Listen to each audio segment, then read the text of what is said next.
चला नमस्कार मित्रांनो. करिअर ऑर्बिट अकॅडमीच्या या व्हिडिओमध्ये सर्वांचं स्वागत आहे. मी डॉक्टर गणेश शिंदे. आपण आज राज्यसेवा मुख्य परीक्षा जी आहे, त्या मुख्य परीक्षेचा अभ्यासक्रम आपण बघत आहोत. हा मुख्य परीक्षेचा अभ्यासक्रम हा आपल्याला सगळ्यात महत्त्वाचा मानला जातो. या अभ्यासक्रमावरतीच आपलं सिलेक्शन हे डिपेंड असतं. त्यामुळे आपण वेळ न दवडता आपण अभ्यासक्रमाकडे जाऊयात. मेन्स एम-पी-एस-सी आणि यू-पी-एस-सीचा सिलेबस जो आहे, तो 99% हा सेम आहे. फक्त प्लस काय आहे, की एम-पी-एस-सीच्या सिलेबसमध्ये महाराष्ट्र विषय हा प्रत्येक घटकामध्ये त्याचा समावेश हा केला गेला. प्रत्येक विषयामध्ये समावेश आहे. तेवढं सोडलं तर बाकी सर्व गोष्टी या ठिकाणी सेम असणार आहे. ओके. या ठिकाणी बघा मेन्सच्या संदर्भामध्ये बघतोय आपण. मेन्सच्या संदर्भामध्ये आपल्याला विषय दिलेले आहेत. एक इंडियन लँग्वेज दिलेली आहे. Indian language you point of view Indian लँग्वेजचा उपयोग हा केला जातो. मग यामध्ये तुम्ही भारतातील जेवढ्या भाषा बोलल्या जातात त्यातल्या जवळपास 22 ते 23 भाषा 24 भाषा ज्या आहेत, त्या 24 भाषापैकी कोणतीही एक भाषा यू-पी-एस-सीमध्ये तुम्ही घेऊ शकतात. तर महाराष्ट्रामध्ये तर तुम्हाला या ठिकाणी ऑप्शन काय असणार आहे? मराठी, मराठी आणि इंग्रजी या 2 विषयांचा समावेश या ठिकाणी केला जाणार आहे. हे दोन्ही विषय क्वालिफायिंग नेचरमध्ये असतात. क्वालिफायिंग नेचरमध्ये प्लस या दोन्ही विषयाचं सगळ्यात महत्त्वाचं वैशिष्ट्य काय असणार आहे? या विषयामध्ये आपल्याला 300 मार्काचा पेपर असतो. किती मार्काचा? 300 मार्क आणि इथं सुद्धा 300 मार्क. 300 मार्काचा पेपर असतो. क्वालिफायिंग नेचर एम-पी-एस-सी प्रमाणे 25% मार्क आपल्याला ह्या विषयामध्ये कमीत कमी पडणं गरजेचं आहे. 3-3 तासाचे पेपर असतात. 25% मार्क म्हणजे आपल्याला मराठीमध्ये 75 300 पैकी 75 मार्क कमीत कमी पडले पाहिजे आणि इंग्लिशमध्ये सुद्धा सेम आहे. कमीत कमी 300 पैकी 75 मार्क पडणं गरजेचं आहे. या सिलेबसमध्ये आपल्याला मुख्यतः अनसीन पॅसेज म्हणजे उतारांचं वाचन असेल, यानंतर निबंध लेखन असेल, यानंतर भाषांतर असेल, समरी रायटिंग असेल आणि 50 मार्काचं ग्रामर असेल. असं ही डिस्ट्रिब्युशन इथे केलं जातं. इंग्लिशमध्ये सुद्धा सेम आहे. अनसीन पॅसेज असेल, तुम्हाला ट्रान्सलेशन असेल, तुम्हाला समरी रायटिंग असेल, एसे रायटिंग असेल आणि ग्रामर असेल. असं तिथं डिव्हिजन केलं जातं आणि हे डिव्हिजन असलं तर तुम्हाला 75 मार्क मिळवणं सहज शक्य या ठिकाणी होऊन जातं. यानंतर सामान्य अध्ययन पेपर 1 म्हणजे जी-एस पेपर 1 हा यामध्ये समाविष्ट आहे. यामध्ये जी-एस-1, जी-एस-2, जी-एस-3, जी-एस-4 असे 4 विषयांचा समावेश यामध्ये केला जातो.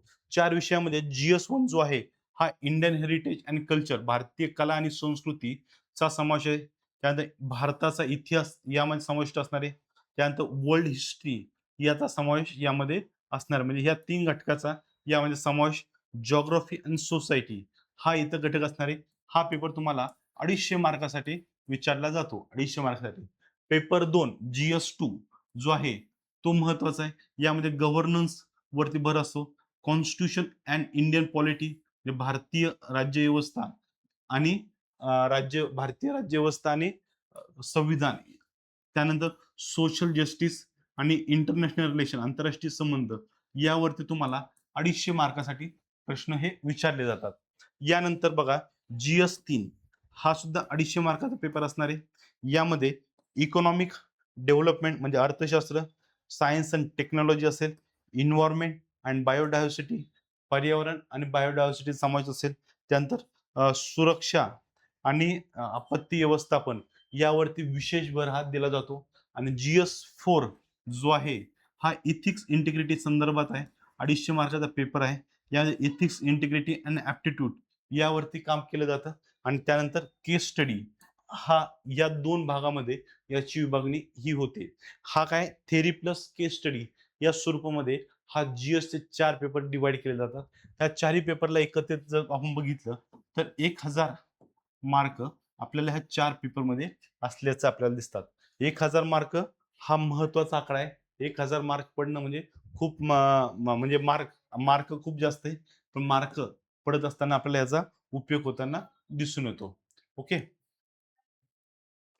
यानंतर syllabus syllabus qualifying papers on English and Indian languages या संदर्भामध्ये आपल्याला बघा comprehension given passage passage given and questions are asked on it 75 मार्कासाठी तुम्हाला उतारा जो असेल किंवा इंग्लिश मराठीसाठी जो पहिला जे असेल उतारा वाचन किंवा अनसीन पॅसेज जो असेल यावर तुम्हाला 75 मार्काचे प्रश्न असतात. त्यानंतर प्रेशर रायटिंग असणार म्हणजे summary of given passage in 1/3 word 75 मार्काला ते विचारलं जातं. त्यानंतर युजेस अँड व्होकॅब्युलरी किती 50 मार्काला. Short essay 1 essay out of the 4 choice 600 words limit असणार आणि 100 मार्काला हा एसे तुम्हाला विचारला जातो. हे काय दोन्हीकडे सेम आहे. एसे तुम्हाला ग्रामर, तुम्हाला समरी रायटिंग आणि तुम्हाला पॅसेज यावरती तुम्हाला 300 मार्क डिवाइड होतात. इंडियन लँग्वेजमध्ये सुद्धा सेम आहे. उतारा वाचन, तुम्हाला सारांश लेखन, तुम्हाला तुमची व्होकॅब्युलरी आणि युजेस, त्यानंतर शॉर्ट एसे असणारे, translation from the English to Marathi हा एक सेगमेंट यामध्ये ऍड हा केला जातो. अशा पद्धतीत तुम्हाला हा कंपल्सरी विषय इथं विचारला जातो. या कंपल्सरी विषयामध्ये तुम्हाला 25% मार्क घेणं कंपल्सरी आहे. जर हे मार्क तुम्हाला इथं पडत नसतील, तर तुम्हाला सगळ्यात मोठं ब्लंडर तुम्ही इथं करतात आणि तुम्ही या परीक्षेमधून मेन्स जी आहे ती गमावतात. ओके. त्यामुळे 25% मार्क आपल्याला आलेच पाहिजे. ओके. त्यानंतर आहे GS1 चा सिलेबस आहे. GS1 चा सिलेबस बघा.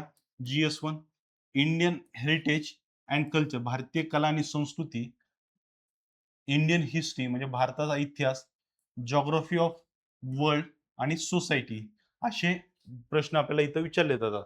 म्हणजे काय भारताचा इतिहासामध्ये प्राचीनपासून स्वातंत्र्य भारतापर्यंत सर्व घटक यामध्ये समाविष्ट असणारे. वर्ल्ड हिस्ट्री यामध्ये समाविष्ट आहे. वर्ल्ड हिस्ट्री आहे, वर्ल्ड जिओग्राफी आहे आणि सोसायटी आहे.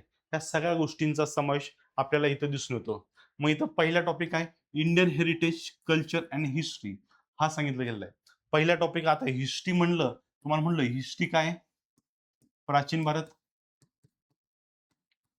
मध्ययुगीन, मध्ययुग, आधुनिक आणि जग असे 4 घटक यामध्ये समाविष्ट केले जातात. यामध्ये पहिला पॉईंट काय म्हणतो सिलेबस मधला? Indian culture salient aspect of the art form. कलेचे वैशिष्ट्य आपल्याला बघायचे. लिटरेचर, आर्किटेक्चर, वास्तुकला from the ancient to modern time याचा समावेश यामध्ये केला जाणार आहे. त्यानंतर मॉडर्न इंडियन हिस्ट्री, आधुनिक भारताचा इतिहास from about the middle of the 18th century म्हणजे 1757 पासून तर प्रेझेंट डे, सिग्निफिकंट इव्हेंट, महत्वपूर्ण घटना, पर्सनॅलिटीज आणि इश्यूज, मुद्दे यावरती हा घटक असणार आहे. त्यानंतर फ्रीडम स्ट्रगल, भारतीय स्वातंत्र्य चळवळ ही साधारणतः 1857 पासून 1947 पर्यंतचा इतिहास यामध्ये समाविष्ट असणार आहे. त्यानंतर post independence, consolidation and reorganisation within the country. स्वातंत्र्योत्तर भारत जो आहे तो आपल्याला या ठिकाणी कव्हर करायचा आहे. असे हे 4 घटक या ठिकाणी सांगितलेत. यानंतर वर्ल्ड हिस्ट्री एक्सप्लेन केलेला आहे. Event from the 18th century such as a industrial revolutions, world wars, redrawal of the national boundaries, आंतरराष्ट्रीय सीमांचं पुनर्आखणी झाली, वसाहतवाद, colonism, decolonism, political philosophy like communism, capitalism आणि सोशलिझम या घटकांचा यामध्ये समावेश केला जातो. महत्वाचा भाग आहे. त्यानंतर बघा GS1 मध्येच सोसायटीचा सेगमेंट येतो. सोसायटी नावाचा दुसरा टॉपिक येतो. या सोसायटीमध्ये बघा silent features of Indian society, Bharatiya Samaj व्यवस्थेची वैशिष्ट्ये, डायव्हर्सिटी ऑफ इंडिया, भारतातील विविधता यावरती आपल्याला प्रश्न इथं विचारले जातात. त्यानंतर role of women and women's organisation, महिलांची भूमिका आणि महिलांच्या संघटना या संदर्भातले प्रश्न आपल्याला या ठिकाणी विचारले जातात.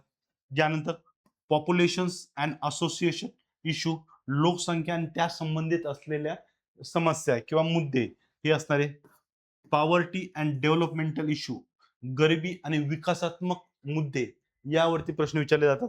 त्यानंतर अर्बनायझेशन, शहरीकरण and their problems and their remedies, शहरीकरण, शहरीकरणाचे समस्या आणि त्याच्यावरती उपाय याचा समावेश असणार आहे. यानंतर effect of globalisation on Indian society, भारतात वरती जागतिकीकरणाचा झालेला प्रभाव हा आपल्याला समजून घ्यायचा आहे. महिलांवर काय आला, मुलांवर काय आला, एकूण सोसायटीमध्ये काय झाला तो आपल्याला समजून घ्यायचा आहे. Social empowerment, communalism, regionalism and secularism हा घटक काय आहे हा आपल्याला या सोसायटी मधून समजून घ्यायचा आहे, महत्वाचा सेगमेंट आहे. ओके. त्यानंतर बघा जिओग्राफी, जीएस पेपर वन मध्ये बघतोय जिओग्राफीचा. जिओग्राफी म्हणजे silent feature of the world physical geography. World physical म्हणजे जागतिक भौतिक भूगोल जो आहे तो समजून घ्यायचा आहे. त्यानंतर distribution of key natural resources across the world, नैसर्गिक संसाधनांचा जगभरामध्ये झालेला विस्तार कुठे कुठे आहे, विशेषतः साऊथ एशिया आणि इंडियन सब कॉन्टिनेंट यावरती आपला भर हा असणार आहे. ओके. त्यानंतर factor responsible for the location primary secondary and tertiary sector industries in the various part of the world याचा समावेश असणार आहे. प्राथमिक, द्वितीय आणि तृतीय क्षेत्रावरती पडलेला परिणाम हे याचा प्रभाव बघणार आहोत.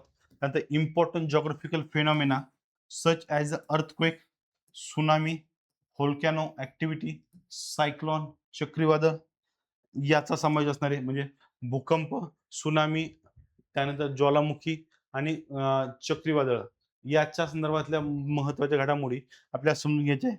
Geographical features and their location change in the critical geography features including the water bodies and the ice cap and in the flora and fauna and the effect of the such a change याच्याशी संबंधित आपल्याला geography जे आहे ते आपला समाविष्ट असणार आहे. विशेषतः जिओग्राफी हा घटक मेन्समध्ये आपल्याला वर्ल्ड जिओग्राफीशी संबंधित असतो. त्यामुळे हा महत्वाचा घटक आहे. यावरती आपण जर अभ्यास केला तर आपल्याला 40 पासून 70 मार्कापर्यंत जिओग्राफीला मेन्सला प्रश्न विचारले जातात. महत्वाचं मार्क आहे. त्यामुळे आपल्याला हे मार्क आपले हातचे जाता कामा नये. ओके. यानंतर पेपर क्रमांक 2 GS2 नावाचा पेपर आहे. त्याला आपण सामान्य अध्ययन पेपर 2 असं म्हणून ओळखतो. यामध्ये बघा governance, constitution, polity, social justice आणि इंटरनॅशनल रिलेशन म्हणजे प्रशासकीय व्यवस्थापन, संविधान, राजकीय व्यवस्था, सामाजिक न्याय आणि आंतरराष्ट्रीय संबंध हा दुसरा पेपर आहे. महत्वाचा आहे. महत्वाचा पेपर आहे आणि स्कोरिंग सब्जेक्ट म्हणून मानला जातो. यामध्ये कॉन्स्टिट्यूशन अँड पॉलिटी हा जो घटक आहे या संदर्भातला काय म्हणलंय इंडियन कॉन्स्टिट्यूशन वरती प्रश्न मुख्यतः विचारले जातात. भारतीय संविधान, त्याचा इतिहास, त्याचा प्रेझेंट, त्याचं भविष्य यावरती प्रश्न असणार आहे. comprehension of the Indian Constitution scheme with that the other country. Comparison करायचंय. Comparison of the Indian Constitution scheme with the other countries. संविधानाच्या इतिहासासंदर्भातले हे प्रश्न आहे. Salient features of the representation of the people's act यावरती प्रश्न असणार आहे. Appointment to the various constitutional post, powers, function and responsibility of various constitutional bodies. भारतातील संवैधानिक संस्थांच्या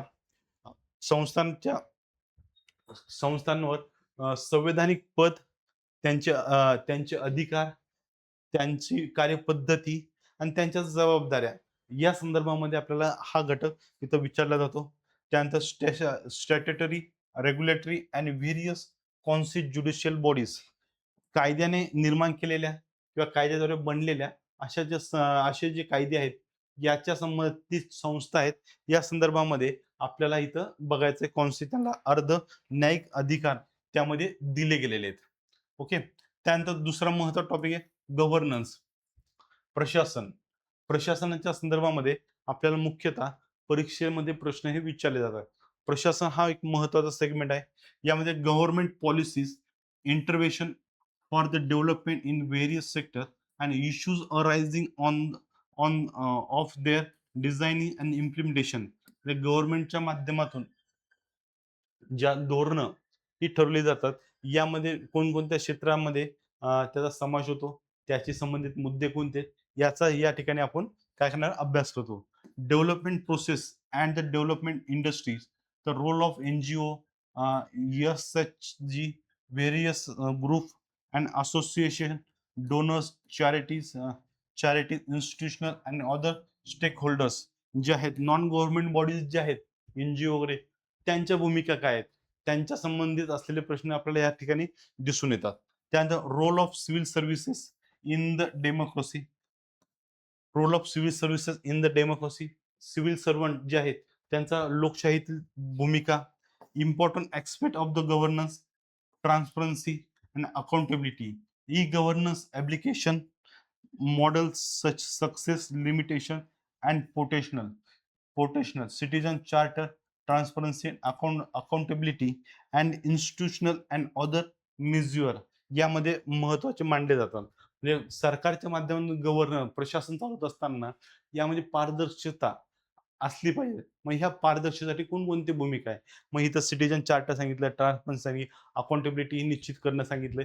या सगळ्या गोष्टींचा समावेश आपल्याला ह्या गव्हर्नन्स या टॉपिकमध्ये केला जातो. ओके, महत्वाचा टॉपिक आहे, लक्षात ठेवा. या संदर्भात प्रश्न हे विचारले जातात. तिसरा टॉपिक आहे महत्वाचा, सोशल जस्टिस म्हणजे सामाजिक न्याय. सामाजिक न्याय काय सांगतोय? Welfare scheme for the valuable section of the society population by the centre and state. राज्य आणि केंद्र स्तरातील जे जे कमकुवत वर्ग आहेत यांच्या संदर्भातल्या ज्या योजना आहेत या संदर्भात बोललं जाते. लोक कल्याणकारी योजना and the performance of this schemes mechanism loss and institutions and bodies constituted for the protection and betterment of these valuable sections. यावरती जो कमकुवत वर्ग आहे याच्या याला मजबूत करण्यासाठी उचलले जाणारे पावलं जे आहेत, कायदा असेल, इन्स्टिट्यूशन असेल, बॉडीज असतील, त्यांना सुरक्षा कशा पद्धतीने मिळवून देऊ शकतात या संदर्भामध्ये आपल्याला हा टॉपिक आपल्याला कव्हर करून दिला जातो. यानंतर issues relating to development and the management of the social sector, service relating to health, education, human resources यावरती आपल्याला प्रश्न हे विचारले जातात. त्यानंतर issue relating to poverty and hunger म्हणजे गरिबी आणि भूकबळी या संदर्भातले जे विषय निर्माण होतात यावरती मुख्यतः आपल्याला प्रश्न हे विचारले जातात. हा काय सोशल जस्टिस मधला घटक आहे GS2 मध्ये. ओके, GS2 मध्ये अजून एक आहे आंतरराष्ट्रीय संबंध. आंतरराष्ट्रीय संबंधाच्या संदर्भामध्ये India and neighbourhoods relation, Bharat आणि भारताच्या शेजारील जी राष्ट्र आहेत यांच्यासोबतचे संबंध कसे आहेत ते आपल्याला समजून घ्यायचे आहेत व्यवस्थित. त्यानंतर बायलॅटरल द्विराष्ट्रीय, रिजनल प्रादेशिक, ग्लोबल ग्रुपिंग जागतिक संघटन group and agreement evaluating India and or affecting the India's interest, effect of the policy and politics of the development and developing countries on the India interest and Indian diaspora. यामध्ये सगळ्यात महत्वाचं काय, भारताच्या अराउंडिंग ज्या काही घटना घडत आहेत म्हणजे इराण वॉर असेल किंवा काही असेल याचा भारतीय हित संबंधावर पडणारा प्रभाव हा आपल्याला समजून येतात. जगामध्ये कुठेही काही हो म्हणजे अमेरिकेने ग्रीनलँडवर कब्जा केला तर याचा भारतावर काय परिणाम होईल याचा सुद्धा आपल्याला विचार करणं आहे. ग्लोबल वॉर्मिंग वाढली तर भारतावर काय परिणाम होईल या सगळ्या गोष्टीचा अभ्यास आपल्याला आंतरराष्ट्रीय घडामोडीमध्ये करून घ्यायचा आहे. Important international institutions, agencies, flora their structures and mandate हे आपल्याला या ठिकाणी समजून घेतो. म्हणजे इंटरनॅशनल रिलेशन हे आपल्याला जागतिक स्तरावरच्या घडामोडींना समजून घेण्यासाठी एक महत्वाचा काय टूल म्हणून येतं, आपल्याला कामी हा येतो. ओके, त्यानंतर GS पेपर क्रमांक 3 हा महत्वाचा आहे. पेपर क्रमांक 3 हा मुख्यतः चालू घडामोडीशी संबंधित आहे. आता पेपर 1 आणि 2 जर बघितला तर आपल्याला त्यामध्ये मिक्स स्वरूप दिसतं, करंट प्लस आपलं पारंपरिक. पण हा पेपर जो आहे पारंपरिकला तुम्हाला करंट अफेअर इथं लागतंच. चालू घडामोडीशी संबंधित हा विषय technology, economic development, biodiversity, environment, security आणि डिझास्टर मॅनेजमेंट म्हणजे अर्थशास्त्र, कृषी, त्यानंतर विज्ञान व तंत्रज्ञान, त्यानंतर पर्यावरण, बायोटेक्नॉलॉजी, अंतर्गत सुरक्षा, आपत्ती व्यवस्थापन या विषयांचा यामध्ये समावेश होतो. इकॉनॉमिक डेव्हलपमेंटमध्ये Indian economy and issue relating to planning, mobilisation, resources growth, development and employment या संदर्भात प्रश्न विचारले जातात. मुख्यतः योजना संदर्भात, रिसोर्सेस त्यांचा विकास या संदर्भातले प्रश्न आपल्याला इथे विचारले जातात. यानंतर इन्क्लुझिव्ह ग्रोथ, सर्वांना सोबत घेऊन जाणारा विकास या महत्वाचा आहे. गव्हर्नमेंट बजेटिंग वर भर असणारे. मेजर क्रॉप्स इकॉनॉमिक ॲग्रीकल्चर हा इथला महत्त्वाचा घटक आहे. Cropping pattern in the various part of the country. पीक पद्धती, भारताच्या वेगळ्या भागातली पीक पद्धती महत्त्वाची. Different type of irrigation and irrigation system, storage, transport and marketing of agriculture produce and issues related constraint and e technology in their aid forms. म्हणजे economical agricultures हा आपल्याला समजून घ्यायचा आहे. पॅटर्न समजून घ्यायचा आहे. त्यानंतर सिंचन व्यवस्था कशी आहे ती समजून घ्यायची आहे. मार्केट व्यवस्था कशी आहे, ट्रान्सपोर्ट कसा आहे, त्यानंतर मार्केटमध्ये ॲग्रीकल्चर प्रोडक्ट कसे सेल केले जातात किंवा त्या रिलेटेड कोणकोणत्या समस्या आहेत, या समस्या आपल्याला या ठिकाणी समजून घ्यायच्या आहेत. यानंतर related issue direct and indirect farm subsidies, minimum support price, public distribution system, objective function limitation, revamping revamping, issue of buffer stock, food security, technology missions, economic and animal rearing हा विषय असणार आहे. म्हणजेच काय इनडायरेक्ट फार्म सबसिडीज आणि minimum support price, minimum support by MSP यावर संबंधित विषय आपल्याला मुख्यतः इथं विचारले जातात. त्यानंतर पब्लिक डिस्ट्रिब्युशन टेक्नॉलॉजी सिस्टीम जी आहे, PDS म्हणजे जे 80 कोविडमध्ये जे 80 लाख लोकांना, 80 कोटी लोकांना अन्नधान्य द्यावं लागलं होतं, ते PDS स्कीम थ्रू द्यावं लागलं होतं. मग ह्या PDS स्कीमचं काय आहे? या ऑब्जेक्टिव्ह काय आहे? उद्दिष्ट काय होतं? ते कशी कार्यरत केली जाते? त्याच्या मर्यादा काय आहे? त्याला नव्याने कसं आणलं जाऊ शकतं? त्यानंतर बफर स्टॉकचा विषय काय आहे? फूड सिक्युरिटी काय आहे? हे आपल्याला यामधून समजून घ्यायचं आहे. या व्यतिरिक्त food processing related industries in India, scope, significance, location, अपस्ट्रीम्स and downstream, requirement, supply chain management याचा यामध्ये समावेश होताना दिसून येईल. ओके. त्यानंतर लँडफॉर्म इन इंडिया भारतातील लँड रिफॉर्म जे आहे, जमीन सुधारणा विषयक जे पाऊल उचलले गेले ते समजून घ्यायचे आहेत. यानंतर effect of liberalisation on the economy, change in the industrial policy, their effect on the industrial growth यावरती जो लिबरलायझेशनचा आपण स्वीकार केलाय, जागतिकीकरणाचा जो स्वीकार केलाय, त्याचा काय प्रभाव पडला हे आपल्याला समजून घ्यायचं आहे. Infrastructure, energy, port, roads, airports, railway and investment models याचा आपल्याला यामध्ये इकॉनॉमिक डेव्हलपमेंटमध्ये आपण ह्या सगळ्या गोष्टींचा अभ्यास हा करणार आहोत. म्हणजे कन्सेप्च्युअल क्लॅरिटी आपल्याला प्रत्येकाची असणं गरजेचं आहे. यानंतर बघा GS3 technology, environment and disaster मॅनेजमेंटचा समावेश असणार आहे. Science and technology, development and their applications and effect in everyday life, achievement of Indian science and technology, indigenisation of the technology and developing new technology याचा समावेश आहे. म्हणजे development of their application and effect in everyday life, भारतीय म्हणजे विज्ञान आणि तंत्रज्ञानाचा day to day लाईफवर होणारा परिणाम काय आहे याचा आपल्याला अभ्यास करायचा आहे. यासोबत achievement of Indian in the science and technology, भारतीयांचा विज्ञान आणि तंत्रज्ञानामधली झेप कुठपर्यंत गेली आहे. भारतीय तंत्रज्ञान आणि डेव्हलपिंग न्यू टेक्नॉलॉजी, भारतीय तंत्रज्ञान नवीन काय आहे, त्याची नवीन डेव्हलपमेंट काय चालू आहे या संदर्भामध्ये आपल्याला प्रश्न मुख्यतः इथे विचारले जातात. हे सगळं करंट बेस आहे. त्यानंतर awareness in the field of IT, information technology विषयामध्ये आपल्याला असलेला अवेअरनेस काय आहे तो समजून घेणं आहे. या व्यतिरिक्त स्पेसमध्ये, कम्प्युटर्समध्ये, रोबोटिक्समध्ये, त्यानंतर नॅनो टेक्नॉलॉजीमध्ये, बायोटेक्नॉलॉजीमध्ये आणि issue relating to the intellectual property rights मध्ये आपल्याला काय काय अवेअरनेस असणं गरजेचं आहे, या सगळ्या गोष्टींचा यामध्ये समावेश हा केला जातो. त्यानंतर conservation, environmental population, degradation, environmental impact assessment, disaster management यावरती आपल्याला मुख्यतः म्हणजे आपत्ती व्यवस्थापनाच्या संदर्भामध्ये आपल्याला मुख्यतः काम केलं जातं. इन्व्हायरमेंट पोल्युशन काय प्रकार आहे, तिथं डिग्रेशन काय केलं तर कसं केलं जातं, इन्व्हायरमेंटल इम्पॅक्ट असेसमेंट म्हणजे इन्व्हायरमेंट पर्यावरणावर होणाऱ्या परिणामाचं मोजमाप कसं केलं जातं, या सगळ्या गोष्टींचा यामध्ये आपल्याला समावेश होताना दिसून येतो. ओके. यानंतर सिक्युरिटी नावाचा हा घटक आहे. सिक्युरिटी घटक सुद्धा महत्वाचा आहे. सिक्युरिटी नावाचा घटक जो आहे GS3 मध्ये त्याचा समावेश आहे.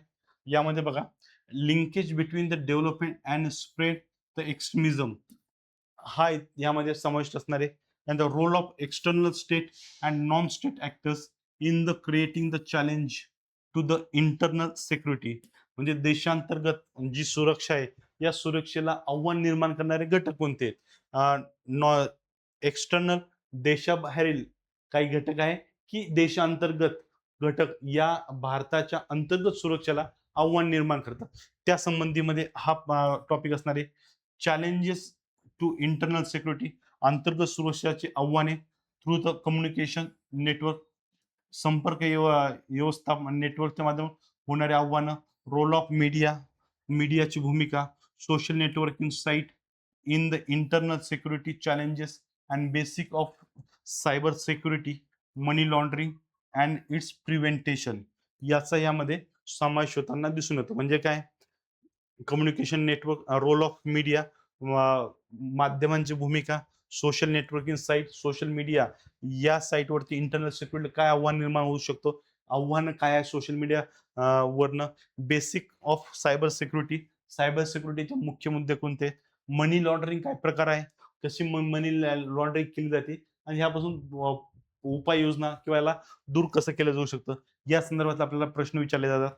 Security challenges their management in the border area, security सुरक्षेसंदर्भामध्ये सीमालगतच्या भागामध्ये असलेले नियोजन, linkage of organise crime with terrorism, जे ऑर्गनाइज क्राईम आहे त्यांचा दहशतवादाशी असलेला संबंध हा इथं शोधून काढणं महत्वपूर्ण बाब मानली जाते. त्यानंतर various security force and agencies and their mandate याचा समावेश असतो. व्हेरियस सिक्युरिटी फोर्स वेगवेगळ्या भारतातील सुरक्षा संघटना आहे, म्हणजे BSF आहे, ICF आहे, त्यानंतर अशा ज्या संघटना आहे या सगळ्यांचा यामध्ये समावेश हा केला जातो. ओके. CRPF आहे, अशा CRPF आहे, गोरखा रेजिमेंट आहे, अशा वेगवेगळ्या ऑर्गनाइज फोर्स आपल्याकडे सिच्युएटेड आहेत आणि त्यांच्या माध्यमातून आपण काय इंटरनल सिक्युरिटी जी आहे ती काय करत होतो, नियंत्रणात आणत असतो. हा एक महत्वाचा सेगमेंट आपण इथं बघतो. यानंतर बघा, पेपर क्रमांक 4 महत्वाचा आहे. पेपर क्रमांक 4 इथिक्स, इंटिग्रिटी अँड ऍप्टिट्यूड शी संबंधित हा घटक आहे. म्हणजे पेपर क्रमांक 4 नैतिकता, एकात्मत्व आणि ऍप्टिट्यूड शी संबंधित, म्हणजे लॉजिकशी संबंधित हा फोर्थ पेपर आहे. फोर्थ पेपर हा थेरी आणि केस स्टडीज मध्ये डिवाइड होतो. मग थेरी काय काय म्हणते? इथिक्स, ह्युमन इंटरफेरन्स, नैतिकता आणि मानवी हस्तक्षेप, sense determination, consequence of the ethics in human action, dimension dimension of the ethics, ethics in private and public relation, नैतिकतेचा संबंध काय काय आहे आणि मानवी हस्तक्षेपामध्ये त्याचा उपयोग कसा होतो, नैतिकता ही प्रशासनामध्ये कशी काम करते, या संदर्भातले आपल्याला इत्थंभूत स्वरूपामध्ये समजून घ्यावं लागणार आहे. नैतिकता काय प्रकार आहे एक्झॅक्ट, ह्युमन व्हॅल्यूज मानवी मूल्य काय आहे, lesson from the lives and teaching of the great leaders, reforms and administrator, role of family in society, educational institution and including values. Human values मध्ये मुख्यतः जे भारतातील जे महत्व भारतातील जगातील जे महत्वपूर्ण व्यक्तिमत्व येऊन गेलेत, लीडर्स होऊन गेलेत, त्यांचा काय ह्युमन व्हॅल्यू संदर्भात त्यांची मतं काय होती ते आपल्याला इथं समजून घ्यायचे आहेत. त्यानंतर रिफॉर्म्स अँड ऍडमिनिस्ट्रेशन मध्ये त्याची भूमिका कशी पार पाडली जाते, role of family, society and educational institution in including values, value वाढवण्यामध्ये व्हॅल्यूमध्ये समावेश करण्यासाठी फॅमिलीची, समाजाचं आणि एज्युकेशन इन्स्टिट्यूशनची भूमिका ही कशी असू शकते याचा आपल्याला अभ्यास यामध्ये करायचा आहे. त्यानंतर ॲटिट्यूड, तुमचा ॲटिट्यूड कसा असू शकतो, content, structure, function, it influence the relation with the through and behaviour, moral and political attitudes, social influence and persuasion याचा समावेश होतो. म्हणजे तुम्ही वागण्या बोलण्यामधून कशा पद्धतीने तुम्ही प्रेझेंट होतात यावरती हा ऍप्टिट्यूडचा विषय असणार आहे. Aptitude and foundation value of civil servants, civil services.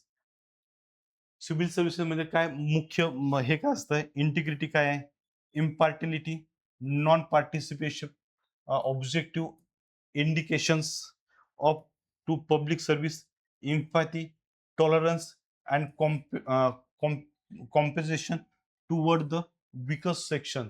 यावरती या ठिकाणी भर हा दिला जातो. म्हणजे समाजातील सर्व स्तरामध्ये याचा उपयोग कसा केला जाऊ शकतो, या इथिक्स इंटिग्रिटीचा, याचा आपल्याला संबंध या इथिक्स इंटिग्रिटीच्या संदर्भात मांडला स्वीकारला जातो.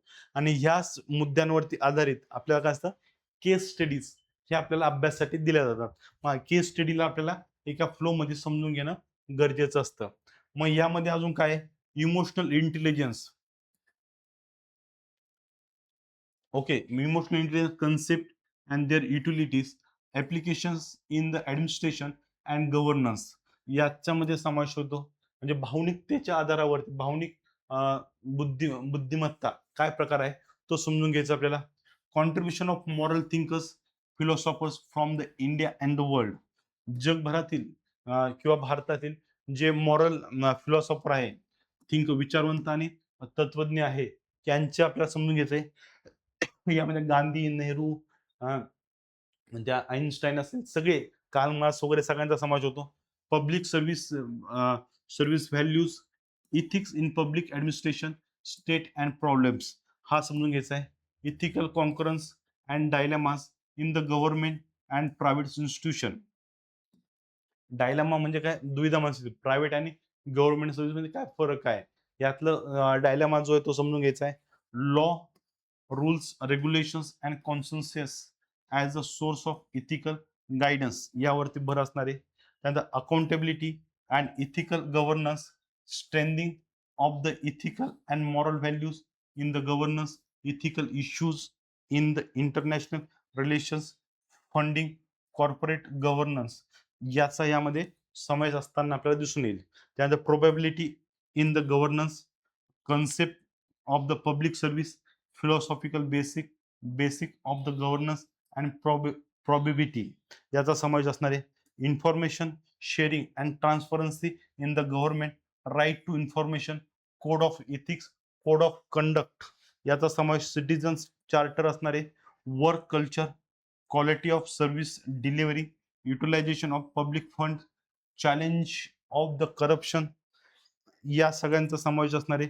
म्हणजे काय, corruption, utilization, work culture, quality of service delivery, utilization of public fund, सरकारी जो काही फंड आहे याचा वापर कसा करावा, भ्रष्टाचार कसा कमी करावा, सिव्हिल सर्वंटची भूमिका काय असावी, कोड ऑफ इथिक्स काय असतात, म्हणजे नैतिकता काय असते, या सगळ्या गोष्टींचा समावेश आपण यामध्ये इथिक्सच्या पेपरमध्ये बघतो. आणि ह्या सगळ्यांच्या संबंधित आपल्याला केस स्टडीज ज्या आहेत त्या आपल्याला विचारल्या जातात 125 मार्काला.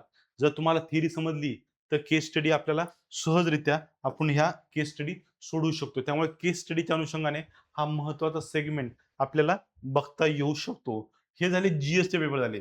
जीएस व्यतिरिक्त आपल्याला सगळ्यात महत्वाचा घटक आहे तो म्हणजे कोणता, ऑप्शनलचा. कारण जीएस मध्ये तुम्ही किती काही करा, जीएस मध्ये तुम्हाला 450च्या क्रॉस मध्ये जाणं म्हणजे तुम्ही एक्स्ट्रॉर्डनरी आहात असा त्याचा अर्थ.